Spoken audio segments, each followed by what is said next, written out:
You're tuned into a Q&A Network podcast. Bold voices, real stories, no fluff. It's showtime. You're listening to the Open Books podcast. Your next chapter starts now.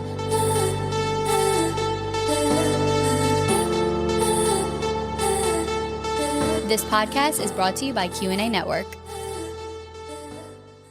Colby, you know being a mom is a full-time job and glam time is rare. Right? That's why I love Virgo Beauty Studio. They give me time and make me look like I got 8 hours of sleep the night before. Their energy is calm and warm, and they get what busy women need, especially moms. So whether you're a mom, a boss, or both, book some beauty time at virgobeautystudio.com. Welcome back to the Open Books podcast. Today's not just any episode. Colby and I are back for another hot off the shelf. This one's going to be packed with some plot twists, some cruise ship nightmares, and even a Bieber comeback. We've got it all. I love that. A Bieber comeback.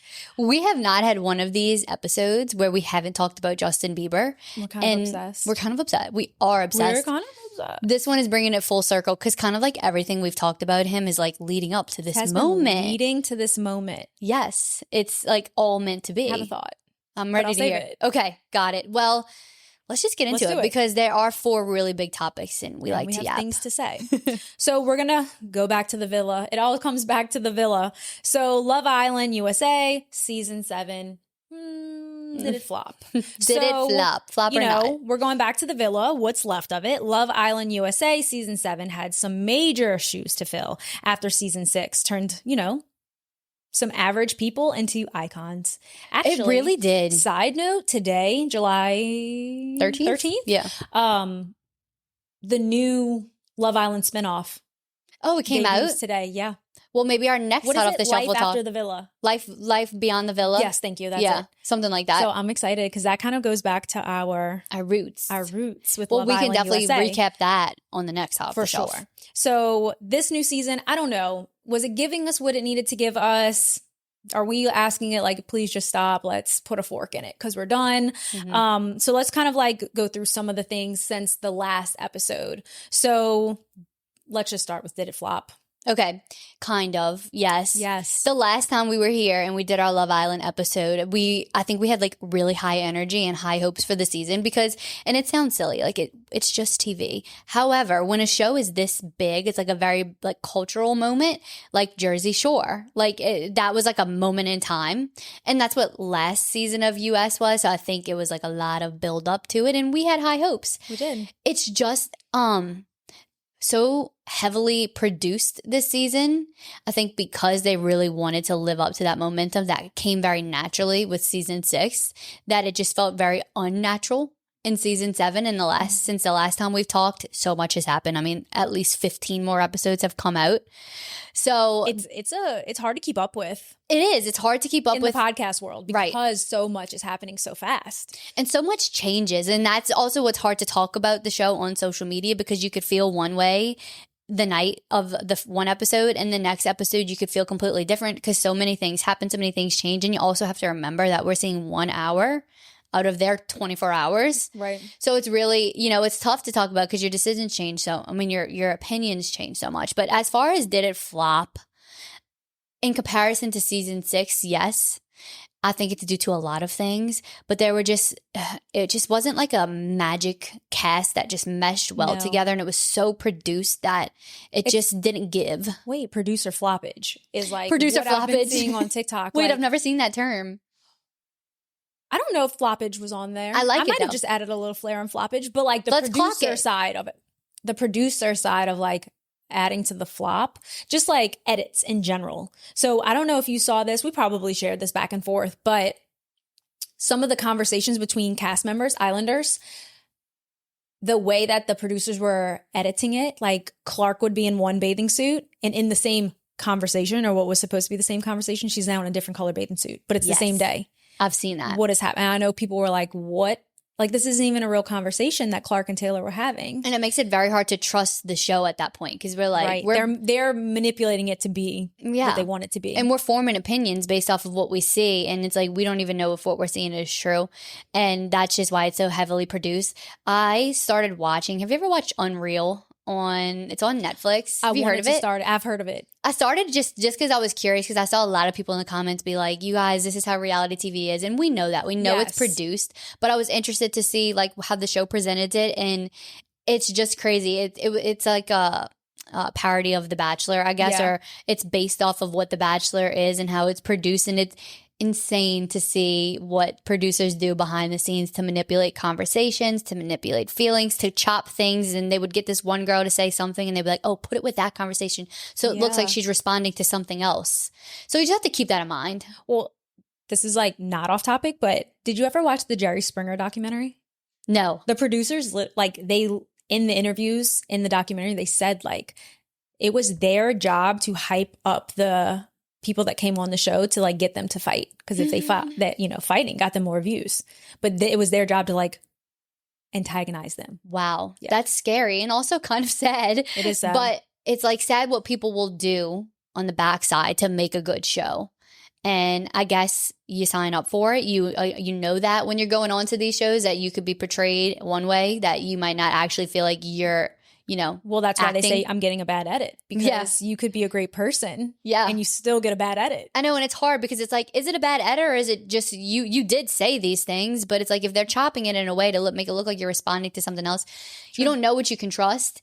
And it was a producer floppage this season because it was so heavily manipulated, and I think they wanted it to be this magic that now we're down to the finale, literally about to happen tonight. The finale's happening, and by the time you guys are listening to this, we'll know the winner.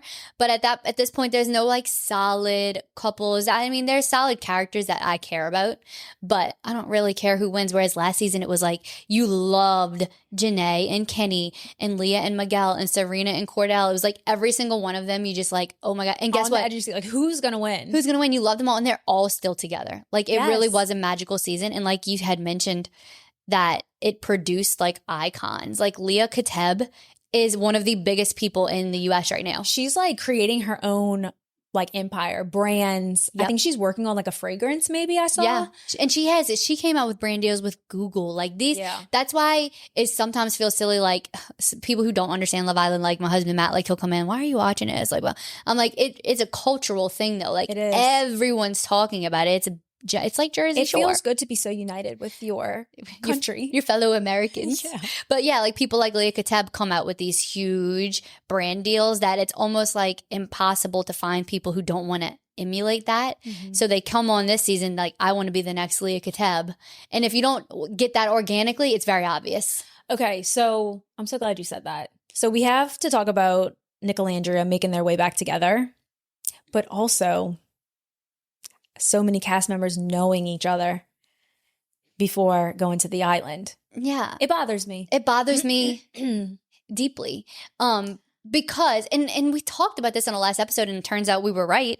We talked about the rumors that Ace and Shelley had known each other more than what they were giving, and it's not their fault. They were both casted on the show. They're not going to say no. But it turns out that not only did they know each other, they knew multiple people. Nick and Jeremiah had worked together before in their modeling careers. I mean, I guess they just like took it from this like cesspool of people, which is something I did hear that I find interesting. And if anyone knows anything about how like reality TV casting works, let us know. But something I heard is that like producers of big reality shows, they kind of have this like cast pool of people, or like they just like throw a net out. Yes, and that they kind of all have their names circulating, and they've talked to different people about different shows. And they kind of all live in this pool, and it's like, okay, we're ready for this person now. Interesting. Yeah, and so well, if that's the case, then that would explain some of, because Andrina, Shelley, Amaya all knew each other. Yeah, and it's like if you're choosing from a pool of LA influencers, like, is it that crazy that they know each other or not really? I just find the show to be way more interesting when you get more people who don't live in this world of influencing when they come on the show and they want fame. And I don't blame them. Who wouldn't want fame? If I go into Love Island, I want to come out with 2 million followers, just like Leah Kateb did. Yep. Like, it's the name of the game, but it definitely takes you out of it a little bit, like breaks the fourth wall. It's like, I'm just watching influencers who already know each other. Influencers in the wild, but not really the wild. Exactly. Or produce wild. So Nick and Andrea. Yes. That is propaganda I am falling for. Me too. You are? I am. I like them. I love as it. a couple. You would love it. It makes sense to me. So I'll stand on that. Stand on standing on business. business. Another phrase that Love Island has just like ruined for me. Standing on business and crash outs. Like, why do you take these amazing phrases and overdo them so much? And turn them into a challenge. Yeah. They don't need to be challenges. No. Stop. Also, the challenges they make no sense. They're out of control at this point. Like, it's just for no reason. There's too many challenges. Where's Snog, Marry, Pie? No, right? But the Nicolandria, I'm falling for the propaganda. I like fell for all the edits of them kind of like being subtly into each other even before any of this happened, especially Nick. Like, I feel like he simps over Alandria, and I'm a simp for simps. Simp for simps. I love it. Yeah, I love a simp. I love like a lover boy, and that's what Nick gives to Alandria. I think he is a lot different with her than he is with Sierra. Again, we only see what they want to show us. So they could have zero chemistry and they're just trying to make it look like, but I don't think you can really fake like their on-screen chemistry, especially for Nick. So the way it all happened was a bit of an eye roll, right? Like, it feels a little produced, the way that they both got kicked off and they had that moment in the getaway car, but I don't care. I fell for it. I was like, one producer edit I will take. Me too. I was like watching edits of them with the Taylor Swift. We were driving in the getaway car, and I was just like, yes. And it's them like, yeah, and they're like, he's running towards. She's like, get in, we're going. And it's Taylor Swift in the background, like, here for it. I hope they get married. Like, love them. So they're my winners, and that's just my opinion. I love Nicolandria. I don't even care. That's your winners. I don't even care if it's fake. I like watching them on my screen. I love it. So you feel the same about Nicolandria? Yes, I do feel the same. I was here for it the first time. Mm-hmm. And it was such a bummer when it was like, it flopped. When it flopped, it felt fake. Yeah. But I still was like, maybe there's hope. I miss it. I think y'all are soulmates. Mommy. They were making soul ties. They were. Yeah. So I'm excited to see where they go after the villa. How are we? Let's talk about Huda's growth, maybe, and her accountability. Yeah. What are we thinking? We were pretty harsh on Huda on our last episode, based off of what we see on the internet. People get so mad at us for having opinions about Love Island, but that's what the show is for. It's meant to have like discourse. God forbid girls have a podcast. And they have opinions. And we love hearing other people's opinions. Like, I'm happy to hear. I'm happy to hear Huda's supporters out. Like, I think that they have valid takes sometimes. And like the hood rats. The hood rats. I get it. She's a human. And one thing I like about Huda is I don't think she's fake. I think she is who she is. She's very real. She's very real. And you can't say that about a lot of cast members. Mm-hmm. Like, she came on the show and she's not hiding who she is, and she's outwardly being that person. Doesn't mean we have to agree with like the way she handles things. No, but also it could be an edit. You just never know. Yeah. I've seen growth in Huda since the last time we talked. I think that I think she has a lot of work to do on herself outside of the villa. She seems like a little bit lost, and that's okay. That's where I land on Huda. I feel like a lot of where her problems with other people come in is her communication, because I feel like if I had to guess where her thought process is with that, I think she's a little bit traumatized from her first coupling with Jeremiah, where it was so in your face. It was so obvious. It was so like put on, and I don't know, it was really a lot. Yeah. That I think at this time she wants to scale back. And I think last time she was met with like punishment for being so big and in love with Jeremiah. So right at the way, she was met with punishment. So now naturally she was a little bit scared of that happening again. So that's why she's trying to not be like that with Chris. But she didn't explain that. She didn't. But I don't know if she even knows. I feel like that's it. I mean, I guess we can't really say like that's it, but that seems like that's where she is struggling. Mm-hmm. And then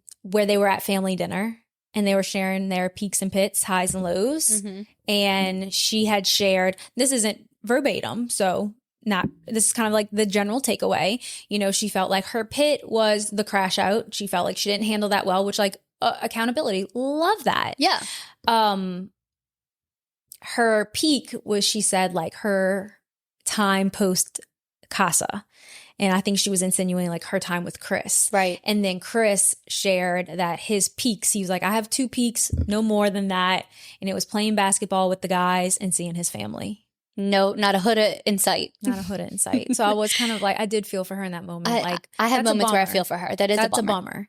Because I think like most of the people were saying like my connection, my bond, and she didn't get that. No.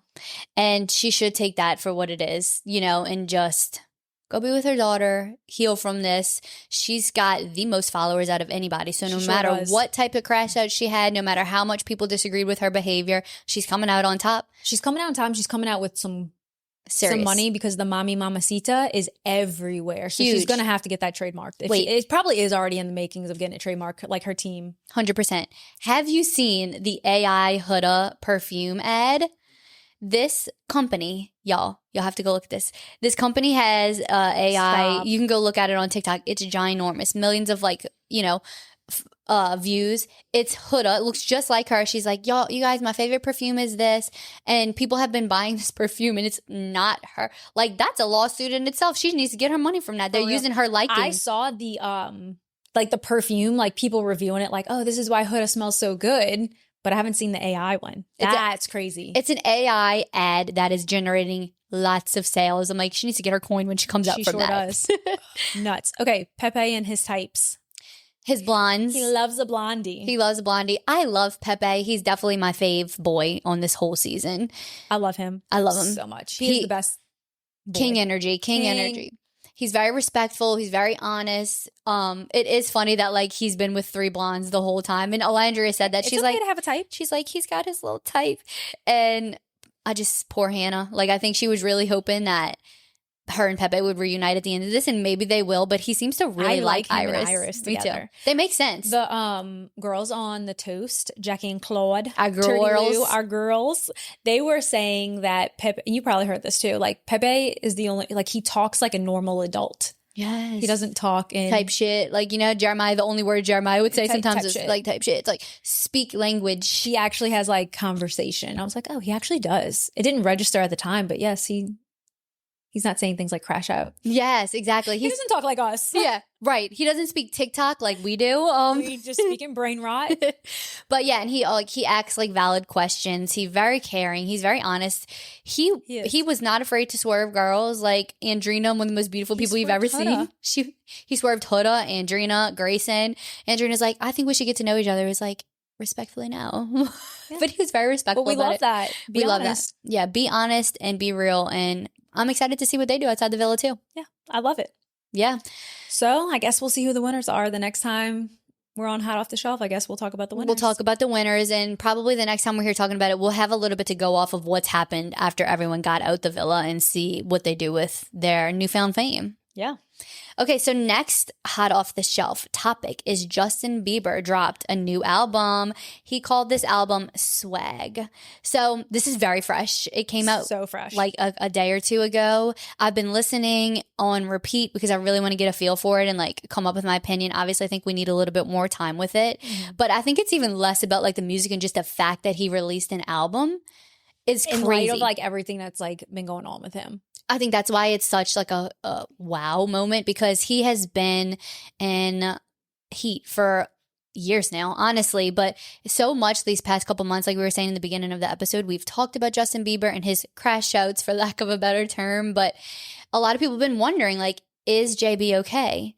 Yeah. And his loyal followers and supporters like you and I, like I'll never not defend Justin Bieber. I've said it a million times, but I think he's been through so much in his life, and like he's valid for— Leave Justin alone. Just leave him alone. I will tattoo it on my forehead, leave JB alone, but I think he's fine. Now, after this album, he's fine. He's fine. He's totally okay. He has that one song I was listening to, Go Baby. It's all about Hailey Bieber, and I feel like he's directly addressing with us, the sorry people. We're fine. Leave us alone. He talks about Hailey. Everything else is noise. People are always going to form their opinions. Everything else is noise. I love that so much. He actually says that in the song. He's talking about obviously comforting Hailey, and he's basically says like, she's always getting the people talking, but I just he basically just saying like, it's just you and me. It doesn't matter. Like, we have our family. She's an icon. What? If you're Hailey Bieber, you've won at life. You've won at life. And I think that probably she just knows that, and she's like, we're fine. She does know. Yeah. And like all like the road of it all. Yeah. She's a billionaire. Good. She's good. His music is amazing. Daisies is my number one. Oh, it's so good. It's so That's old. my favorite. Me too. It's so like old JB. He's so talented. He is. Like in Daisy, I was telling you this, that I feel like you can hear like his inner child. I don't know what it is about that song. It is. But I'm like, I hear you in there. We knew you were in there. there. And that's why I feel so like strongly about Justin Bieber. He's been so famous for so long, and he's always handled it really well. He's gone through a lot, just like all young stars have. But so here's my question about all the thing. Like, him being on stage with SZA, the Vogue cover caption, all of it. Do you think it was kind of like leading up to releasing this album, like to keep him, I mean, he's always in the media, always in the limelight, but do you think it was to get people constantly talking about him? I definitely think that plays a part. I think it was some like, was it a stunt? Or a bit of propaganda almost. I don't know if it was like so calculated that he was purposefully doing these things, but I think he started to care a lot less about not doing these things because he knows he's fine. He knows his marriage is solid. He knows that he has this amazing album coming out that I think he just kind of stopped caring.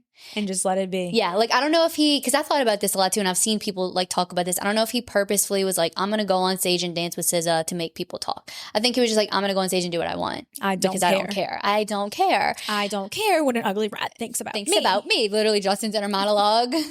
Why would I give what an ugly rat thinks about me? That's Justin. And I don't blame him. Haley as too. He should. Yeah. And like so he also has a song with Sexy Red, which not my fave, but I still love him. But like her I don't know. Her verse is just not my fave. That's all. I love when Drewski's like, you really pronounce business. When I say it, I say business. I stand on business. I'm like, yeah. Justin's like, I'm sorry. Do I need to redo that clip? Like, but I think to your point, not that it was a stunt, but it was just all part of it. Like he put that in his songs. He put I that like how you said that. Like he stopped caring about these things being out there. So I think that kind of makes most sense for me. That lands. He leans in. I think he leaned in, and that's what this album is. Think like once you stop caring and you realize, oh wait, I am getting attention. Who cares?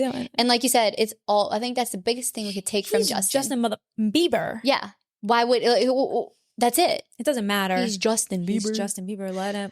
Yeah, and I think like you said, it's all just noise. I think that's a lesson we could take from this. We need to take out a page of Justin and Haley's book. It's all noise. Episode title. Yeah. Hot off the shelf. It's all noise. It's all noise. When you have a family and you have a career that you're passionate about, and both of them do. She gets to do what she loves. He gets to do what he loves. They have a beautiful baby. Like, who cares? It is what it is. So we stand. We'll keep listening. Our next topic. The Disney, it's just like the cruise ships. Makes you kind of like not want to go on a cruise. The Disney cruise incident and a poop cruise doc. Yes, we said poop cruise.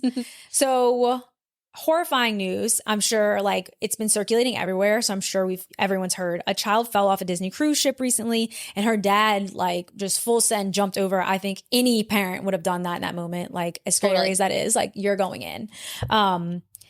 Thankfully they were both rescued. But it's definitely bringing up a deeper conversation around like cruise safety in general. And there were different stories circulating. Like I think one like was saying that she was sitting on the rail and she fell over and the dad jumped in. But what I did hear is that the rescue was so swift and so quick. Super quick, yeah. So that's always good. So this was happening right around the time that Trainwreck, that series on Netflix, dropped the Poop Cruise doc.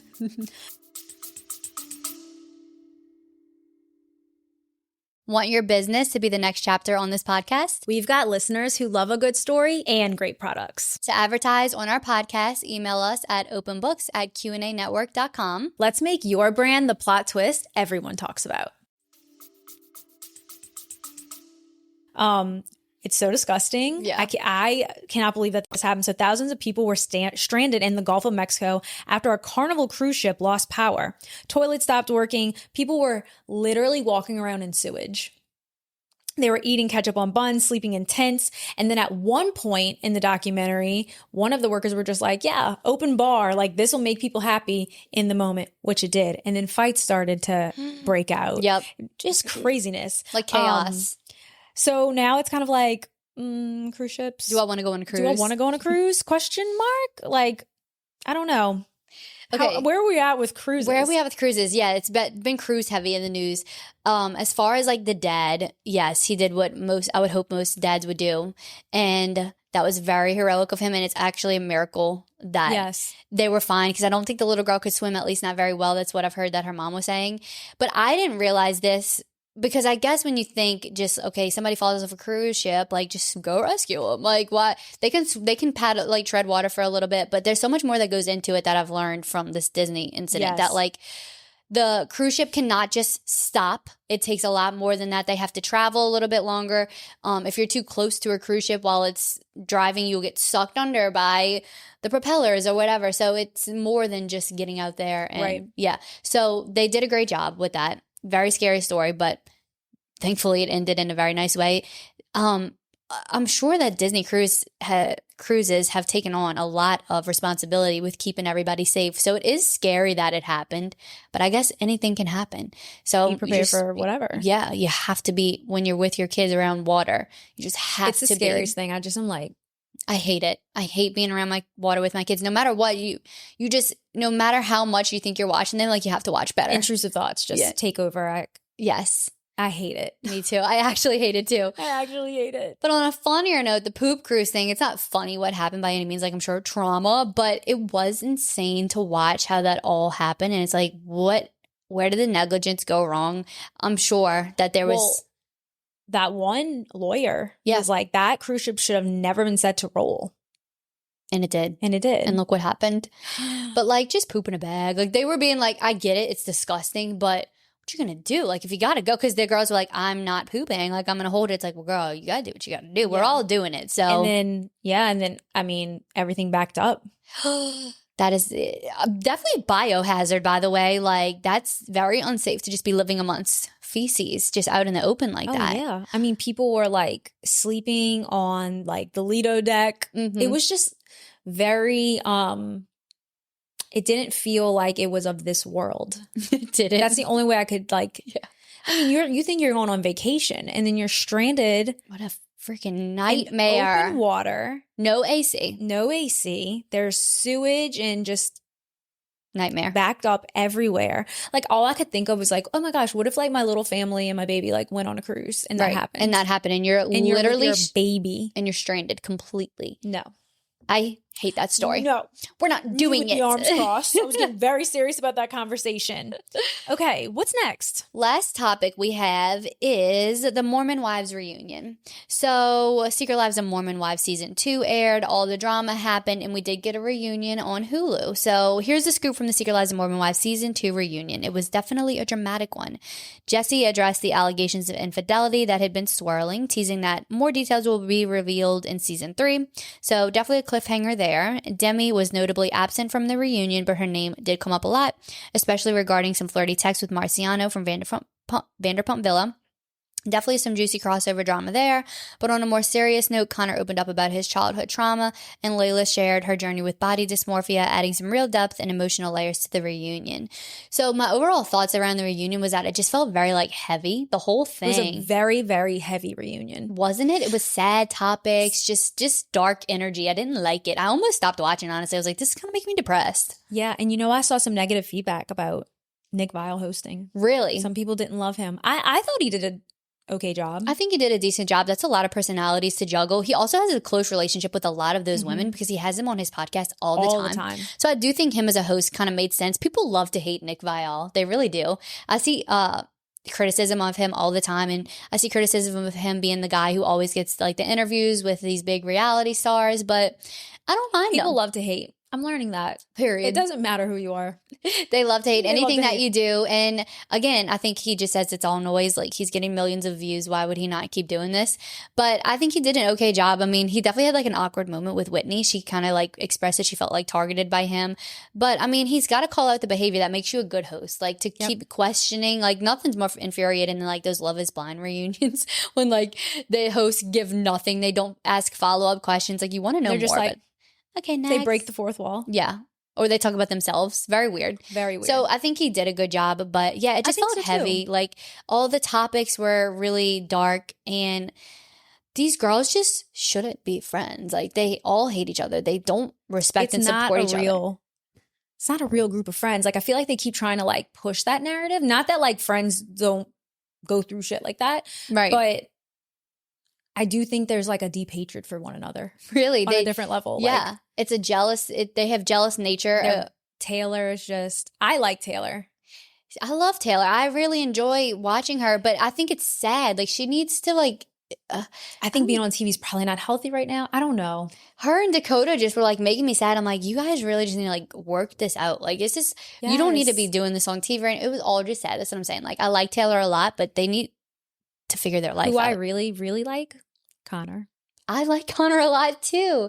I think Sorry. he stands beside, no, it's okay. He stands beside his wife and he's honest about his Whitney feelings. stands beside him too. That's my man, and I'm going to stick beside him. And I'm going to stick beside him. I think Connor, even before he kind of like opened up about the sexual abuse, I still was like, I really like Connor. Like, he messed up, but I don't know. There was something like endearing about him. Yeah. Mm-hmm.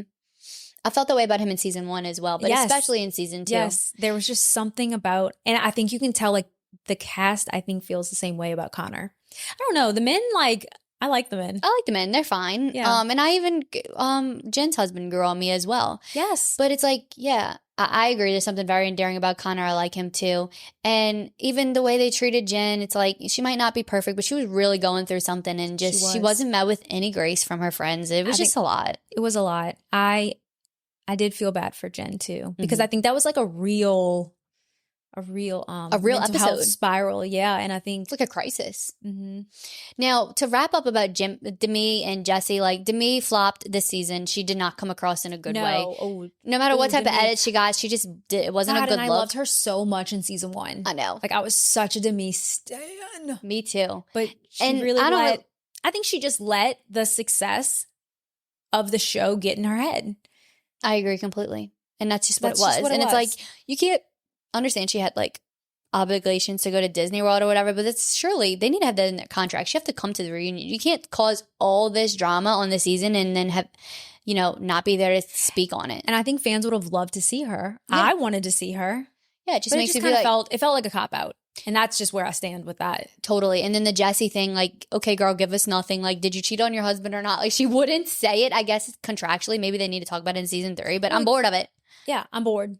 Yeah. It's like you and I know have y'all all are this saving that because we all want to know, and you're going to say it in season 3, and I feel like it's going to be a no. Mm-hmm. It's going to be this big nothing burger. And even if it is this big thing, well, I'm not going to care anymore. You've built this up so much, and he's asking you directly, did you sleep with Marciano? She's like, well, I'm going through a lot with my husband, and we'll just have to see in season 3. It's like, okay, I'm bored. Yeah, I'm tired. Well, I think that was it. I think that's it for this episode. Yeah, I think we wrapped it up in a bow. There was lots to talk about. I'm excited to come back here and like really wrap Love Island in a bow. I'm ready to move on and see what it's time. See what they do with next season. But other than that, don't forget to like and subscribe. Give us a review. Leave us a little review. Let us know what you think. We love you guys so much. You can watch this entire video on YouTube at Q&A Network. We'll have it linked. And then all of our streaming platforms, the Open Books podcast. Yes. Your love and support just means so much to us. So, tink. Love you guys. Bye. Bye.